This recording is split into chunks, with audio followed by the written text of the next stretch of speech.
వేదిక మీద నుంచి విజ్ఞప్తి చేస్తున్నా. మిత్రులారా, ఎక్కడైనా పెట్టుబడులు రావాలంటే శాంతి భద్రతలు చాలా కీలకం. ఒక రాష్ట్ర ప్రగతిలో శాంతి భద్రతలు కీలకమైన పాత్రను పోషిస్తాయి. తెలంగాణ ఈరోజు అనేక అంతర్జాతీయ సదస్సులకు వేదికగా నిలిచి అత్యంత ప్రశాంత నగరంగా గుర్తింపు పొందుతున్నదంటే దానికి కారణం మన పోలీస్ వ్యవస్థ. వారికి నేను ప్రత్యేకంగా అభినందనలు తెలియజేస్తున్నాను. తెలంగాణ పోలీసులకు దేశంలోనే ది బెస్ట్ అనే పేరు ఉంది. ఇండియా జస్టిస్ రిపోర్ట్ 2025 ప్రకారం కోటి కంటే ఎక్కువ జనాభా ఉన్న 18 రాష్ట్రాల పోలీసింగ్లో తెలంగాణ పోలీస్ శాఖ మొదటి స్థానంలో నిలవడం మనకు గర్వకారణం. అందుకే వారిని అభినందిస్తున్నా.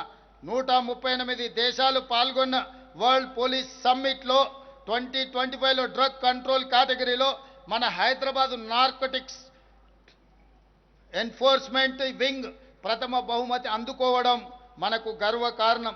డ్రగ్స్ పై పోరు కోసం elite action group for drug law enforcement eagle గొప్పగా పనిచేస్తుంది. ఈరోజు గంజాయి కానీ డ్రగ్స్ కానీ ఇట్లాంటి వ్యసనాలకు లేదా వ్యసనాలను ప్రోత్సహించే వారి వెన్నులో వణుకు పుట్టించే విధంగా ఈరోజు ఈగల్ పనిచేస్తుంది. ఈగల్ ఏ మూలన ఎవరు వ్యసనపరులు ఉన్నా, వీటిని అమ్మకందారులు ఉన్నా వాళ్ళందరి వెన్ను విరిచే బాధ్యత తెలంగాణ రాష్ట్ర ప్రభుత్వం తీసుకుంటుందని తెలియజేయడానికి సంతోషపడుతున్నాను.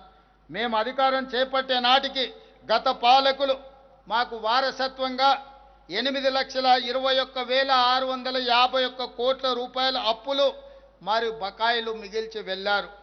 దీనిలో 6,71,757 కోట్ల రూపాయల అప్పులు, అదేవిధంగా ఉద్యోగులు ఇతర పథకాలకు సంబంధించిన బకాయిలు 40,154 కోట్లు, ఎస్సీ ఎస్టీ సప్లైన్ సింగరేణి విద్యుత్ ఇతర విభాగాలకు చెల్లించాల్సిన బకాయిలు 1,09,740 కోట్లు.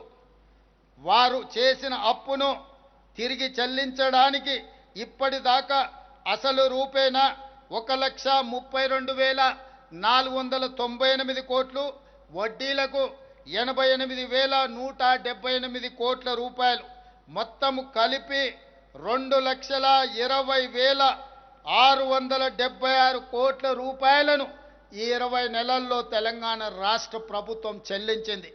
అంటే గత పాలకులు మనకు అందించిన 8,21,651 కోట్ల రూపాయల అప్పులను తిరిగి చెల్లించడానికి 20 నెలల్లో తెలంగాణ ప్రభుత్వం ప్రజాపాలన 2,20,676 కోట్లను చెల్లించడం జరిగింది.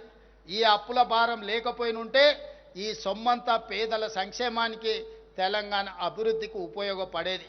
కానీ భారాన్ని మోయక తప్పదు.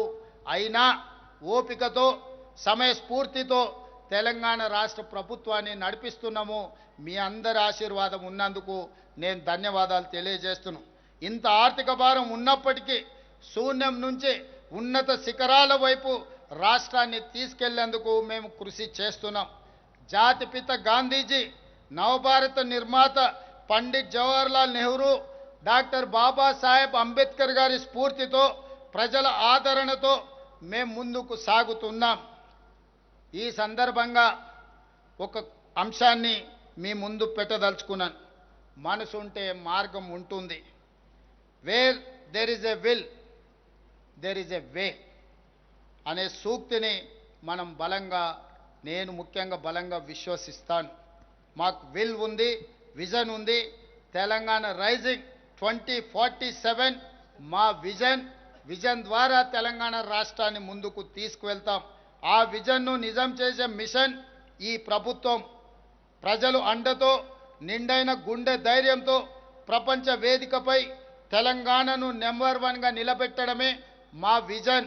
ఈరోజు తెలంగాణ రాష్ట్రాన్ని ఈ దేశంలో మిగతా రాష్ట్రాలతోనే కాదు, ప్రపంచ నగరాలతో, ప్రపంచ దేశాలతో పోటీ పడాలని ఒక న్యూయార్క్నో, ఒక జపాన్నో, ఒక సింగపూర్నో, ఒక సౌత్ కొరియానో దృష్టిలో పెట్టుకొని ప్రపంచ దేశాలకే ఆదర్శంగా నిలబడే విధంగా తెలంగాణ రాష్ట్రాన్ని తీర్చిదిద్దడానికి నిరంతరం కృషి చేస్తున్నాం.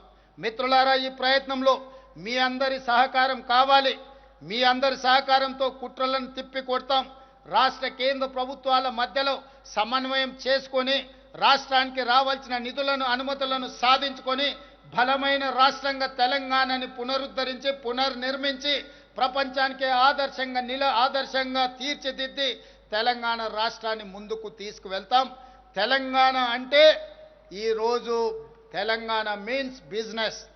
తెలంగాణలో ఎవరైనా పెట్టుబడులు పెట్టొచ్చు. మీ పెట్టుబడులకు రక్షణనే కాదు, మీ పెట్టుబడులకు లాభము ఉంటుంది. తెలంగాణలో పెట్టుబడులను ఆకర్షించడం ద్వారా, పరిశ్రమలను నెలకొల్పడం ద్వారా, డ్రై పోర్టులను ఏర్పాటు చేయడం ద్వారా, నేషనల్ హైవేస్ను అభివృద్ధి చేయడం ద్వారా హైదరాబాదు నగరం నుంచి, ముఖ్యంగా ఫ్యూచర్ సిటీ నుంచి అమరావతి నుంచి అదే విధంగా బందర్ పోర్టు వరకు నేషనల్ గ్రీన్ఫీల్డ్ హైవేస్తో పాటు రైల్వే లైన్లను వేయించడం ద్వారా ఈరోజు ల్యాండ్ లాక్ స్టేట్గా ఉన్న తెలంగాణకు పోర్టు లేవు. అందుకే బందర్ పోర్టుకి డెడికేటెడ్ నేషనల్ హైవేస్ కాకుండా రైల్వే లైన్లను కూడా సాధించడం ద్వారా, regional ring road, regional ring rail ద్వారా, రేడియల్ రోడ్ల ద్వారా, అంతర్జాతీయ ఎయిర్పోర్ట్ల ద్వారా తెలంగాణ రాష్ట్రాన్ని ఒక అద్భుతమైన రాష్ట్రంగా తీర్చిదిద్దడానికి ఈరోజు ప్రణాళికలు సిద్ధం చేస్తున్నాం. నిరంతరం కష్టపడుతున్నాం.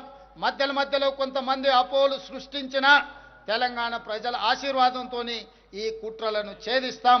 ఈ 15 ఆగస్టును ఒక వేదికగా తీసుకొని మనందరం ఈరోజు ఒట్టేసి బయలుదేరుతాం. తెలంగాణను దేశానికి ఆదర్శంగా నిలబడదాం. మీరందరూ సహకరిస్తున్నందుకు మీకందరికీ ధన్యవాదాలు తెలియజేస్తూ మీ అందరి దగ్గర సెలవు తీసుకుంటున్నాను. జై హింద్, జై భారత్, జై Telangana. Thank you, Honorable Chief Minister, sir. The foundation for today's India was laid back in 1947 by the first Prime Minister of India. The vision for IITs, IIMs, steel industry, space research, science and technology was laid in 1947 by the first Prime Minister. ప్రజాపాలన ప్రభుత్వం, ప్రజాస్వామ్య సునేత్రం, ముఖ్యమంత్రి నేతృత్వం, ప్రేమలోన మాతృత్వం, బాధ్యతలో భ్రాతృత్వం. హైదరాబాద్, సికింద్రాబాద్, సైబరాబాదు తోడుగా Bharat future city మెరియనుంది రేడుగా. Skill sports తన కళ్ళన్నారు ఆనరబుల్ సీఎం వారి సందేశంలో. విద్య, వైద్యం, క్రీడలు, వ్యవసాయం, పరిశ్రమలు, నేరాలకు భూస్థాపన, శాంతి భద్రతా స్థాపన.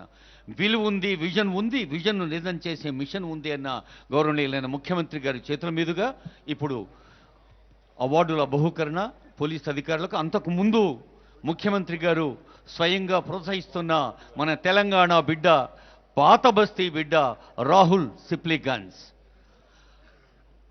ట్రిపుల్ ఆర్ అంటే honourable Revanth Reddy's rededication for vision 2047.